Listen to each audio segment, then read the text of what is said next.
Pemirsa, Perusahaan Umum Daerah Klabat Minahasa Utara mulai memberlakukan kebijakan baru terkait retribusi pedagang di pasar tradisional. Dalam kebijakan baru ini, biaya retribusi pedagang naik tinggi bahkan mencapai 500%. Perusahaan Umum Daerah Klabat Minahasa Utara mulai memberlakukan kebijakan baru terkait retribusi pedagang di pasar tradisional.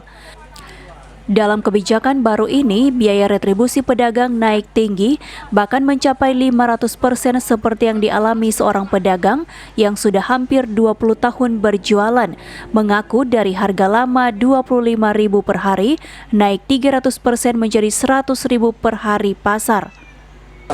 Yang dulu itu 25.000 biasa kita bayar, tapi sekarang ini sedorong kasih karcis 100.000 saya bayar tadi. Sekarang rasa susah nggak Pak? Ya kalau menurut sekarang ini kan masih pandemi itu, jadi itu orang rasa berat ya. Jam 12 meninggal. Iya, saya jual dari jam 6 sampai jam 12. Omset harian berapa Pak? Ya omsetnya paling tinggi itu 300. Bayar 100 lebih. Ya kalau kita hitung-hitung DP untarnya 30%, nggak sampai begitu DP untung. So, berapa tahun jualan Pak? Oh saya sudah lama dari tahun 80-an saya sebagai jual. Boleh. Begitu juga yang dirasakan Mustafa dari biaya awal Rp15.000 naik menjadi Rp165.000 per hari pasar, sehingga pendapatan tidak bisa menutup jumlah retribusi yang ditagih, mengingat saat ini daya beli masyarakat menurun akibat pandemi. Di saat sekarang ini diterapkan Rp168.000. Ya, begitu.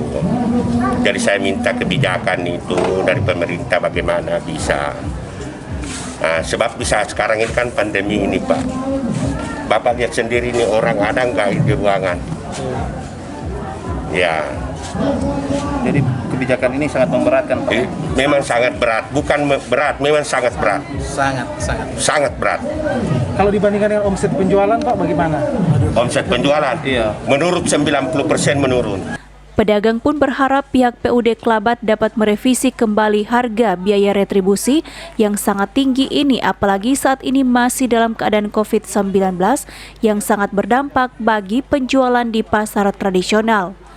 Hizkia Warankiran melaporkan untuk Kawanua TV.